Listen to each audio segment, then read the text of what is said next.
say get it, man. I said, and once they were in there, I mean, I know the step, but you know what? I taught them everything I knew, and they, just the fact that I was interested in it and I cared, would sell them, and they would come back and I learned as I was teaching them. Then we had a coach that came in, Vernon Brock, which you've heard of, you know, a Broadway dancer, turned the ball, incredible dancer and coach.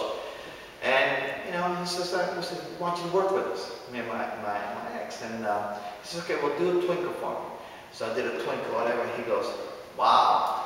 He said, you know what, you put enough energy in that twinkle for me to do a full waltz, a tango, a paso doble, a cha-cha, probably a rumble. And I'm going, cool. He's like, no, that's not cool. So he said, you know, we got to do this, and it was incredible. So we said, you know what, we're going to go to his school and learn from him. Wow.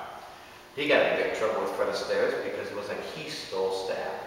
So then it was like, oh my God, what are we going to do now? So we moved back to Michigan because we wanted to get to Houston, that's where he was at, to work with him. But we couldn't do it because it'd get him in trouble, that he would hate us and that type of thing. So we moved back to Michigan, waited 2 or 3 months, and then drove to Dallas. I figured we'll live in Dallas for a year, then we'll drive to Houston and we'll work with him. So we drove all the way there, all the way to Dallas. And then we got to Dallas and rode to school, and we said, you know, we want to work for you guys. And it was Jean Kelly, not the dancing girl, but another one that had a friend still there, and her husband Tim. And she was a big shot with the dance industry. And, you know, she goes, well, can you dance a little bit for us? And just do some waltz. So we did our waltz, you know, we stopped, and she goes, you know, there's a school down the street that could really use some teachers. So we're going like, oh crap, you know, we were so bad that they actually sent us to another school to work for somebody else, which happened to be the owner's brother. They had a school out there, crazy guy, but Nick Felix. You ever heard of Nick Felix? Okay, well anyways.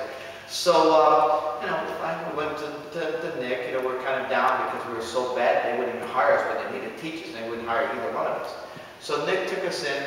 3 months after we started with Nick, we were the U.S. champions.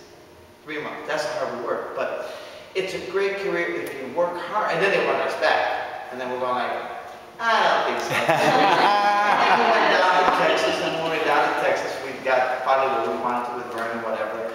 And we were rising stars with Nick. 3 months after, actually it's not true. 3 months after we worked with him, we tied for first place with the U.S. champion, but we lost our only 11. 6 months after that, they were like 3rd, we were top.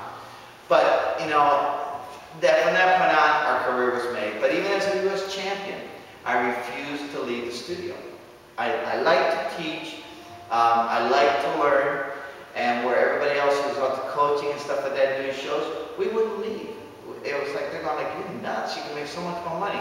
It didn't matter to me. But now, you know, it's like I can write my own ticket anywhere I go. But it's not in what you know, and it's not in what you accomplish. It's in what you believe and how you send it out. So the DeVita is one of the best programs I know.